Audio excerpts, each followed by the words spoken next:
Uruguay, 1930. The FIFA World Cup began in a country smaller than many US states. Uruguay built a 90,000-seat stadium from scratch in 8 months, convinced the world to travel across the Atlantic by promising to pay expenses. Most European nations still didn't come. Then they won, beating Argentina 4-2 in front of 70,000 fans. Argentina was so furious they stoned the Uruguayan MSG in Buenos Aires. Italy, 1934. 4 years later, football entered dangerous territory. Mussolini didn't just want to host the World Cup, he wanted Italy to win. South American-born players were recruited, referees were pressured, decisions were suspicious, and Italy crushed Czechoslovakia 2-1 after extra time. The crowd erupted, but Il Duce smiled. The defending champions? Uruguay boycotted and refused to play in a tournament built for a dictator. France, 1938. The world was months from war and they played football anyway. Austria disappeared from the football map. Their players were absorbed into Germany's squad. Italy won back-to-back titles. 1 year later, Europe was at war. Brazil, 1950. After 12 years of silence, the World Cup returned bigger than ever. Brazil built the Maracanã, 200,000 seats, the largest stadium ever constructed. They needed just a draw against Uruguay to win it all. A local newspaper printed the championship edition early. Uruguay scored twice in the second half. 200,000 people fell silent. The goalkeeper, Barbosa, was blamed by his own country until the day he died. Switzerland, 1954. Switzerland hosted a tournament that changed football forever. The most goals ever scored in a single World Cup, 5.38 per game, a record that still stands. First time this World Cup introduced television broadcast to many viewers. West Germany, a broken nation rebuilt from rubble, beat Hungary's undefeated golden team in the final, known as the Miracle of Bern. Sweden, 1958. A 17-year-old kid showed up in Sweden and changed football forever. His name was Pele, the best player on the planet. He scored 6 goals in the knockout rounds as a teenager. By the end of the tournament, Brazil had won its first World Cup.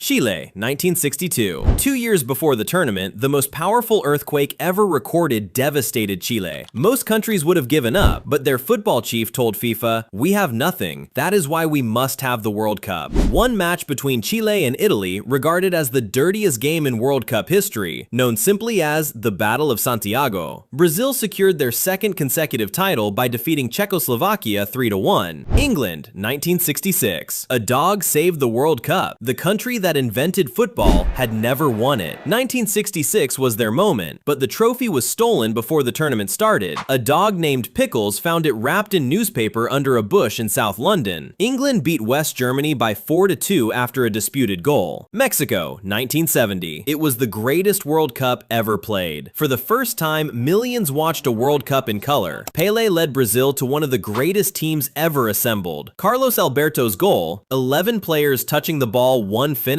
is still called the perfect goal. Brazil won the trophy for the 3rd time. West Germany, 1974. West Germany versus East Germany. Football entered the modern business era. Sponsors, television money, and global marketing were transforming the game. This was the first World Cup featuring the new FIFA World Cup trophy, still used today. Then East Germany went home. West Germany won the whole thing. Argentina, 1978. Argentina was under a military dictatorship. Thousands were being disappeared, arrested, tortured, killed, and the world came to watch football. Argentina won on home soil. Decades later, evidence emerged that Peru may have been manipulated to help Argentina advance. Spain, 1982. The tournament expanded from 16 to 24 teams, but one match sparked outrage. West Germany and Austria played a result that conveniently benefited both teams. Fans called it the disgrace of Gijón. FIFA changed the rules after that. Italy won the tournament and Paolo Rossi banned for match fixing. Mexico, 1986. Diego Maradona arrived in Mexico and delivered football immortality. Argentina versus England. Quarterfinal. He scored the goal of the century and the hand of God goal in the same game. Mexico became the first country to host the World Cup twice. Italy, 1990.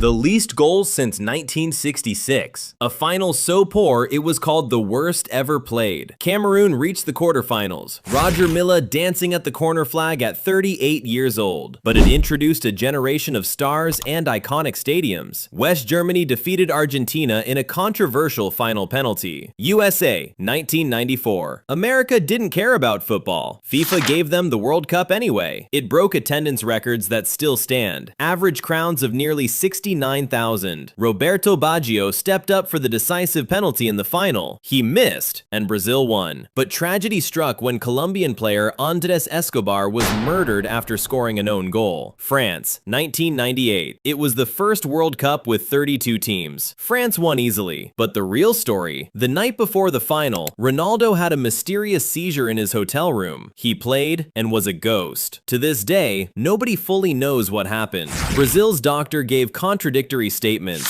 Nike was accused of interfering. South Korea and Japan, 2002. The first World Cup in Asia, the most controversial of the modern era. South Korea eliminated Italy, Spain, and Portugal. Every elimination surrounded by disputed officiating. Then Ronaldo, a ghost, in 1998 scored twice in the final against Germany. It remains the only World Cup co-hosted by two countries. Germany, 2006. The Summer Fairy Tale. For the first time since reunification, Germans openly celebrated their national identity. Italy won their fourth title, but the moment everyone remembers, Zidane's headbutt on Materazzi in the final, received a red card and France suffered a defeat in the penalty shootout. This was the first major tournament of Cristiano Ronaldo. South Africa, 2010. For the first time, the World Cup came to Africa. It was a historic moment. The sound of vuvuzelas became unavoidable worldwide. Spain won their first title, but the image that defined the tournament? Iker Casillas kissing his reporter girlfriend live on Spanish TV immediately after the final whistle. The world laughed. Africa proved it could host the world. Brazil, 2014. Brazil wanted revenge for 1950, but they got something worse. Neymar broke his back in the quarterfinal. Semi-final against Germany. 5 goals in 18 first-half minutes. Brazil lost 7-1 in the semi-finals. Fans in the stands held signs and wept. Cameras found face after face in disbelief. Russia, 2018. Long before the war in Ukraine, Russia had already secured the World Cup in 2010. And then it was brilliant. France won the second World Cup title after 1998. Mbappe, 19 years old, scored in the final. The second teenager ever to do it after Pelé. Croatia reached their first ever World Cup final. Luka Modric, who grew up with bombs falling near his home during the Croatian War of Independence, won the Golden Ball. VAR was used for the first time in a FIFA World Cup. Qatar, 2022. Entire cities and stadiums were built from scratch. Thousands of migrant workers died building the stadiums. The tournament was moved to November. Every domestic league in the world was disrupted. Argentina won. Messi finally lifted the World Cup, the last missing piece of football's greatest career. USA, Canada, and Mexico, 2026. The biggest World Cup in history. 48 teams, 16 cities, 3 countries, 1 continent. From Uruguay's unfinished stadium in 1930 to Qatar's desert mega project in 2022, every World Cup host left its mark on football history. Some brought glory, some brought controversy, some changed the game forever. Now the tournament heads to 3 nations for the first time, and somewhere in North America, the next unforgettable story is waiting to happen.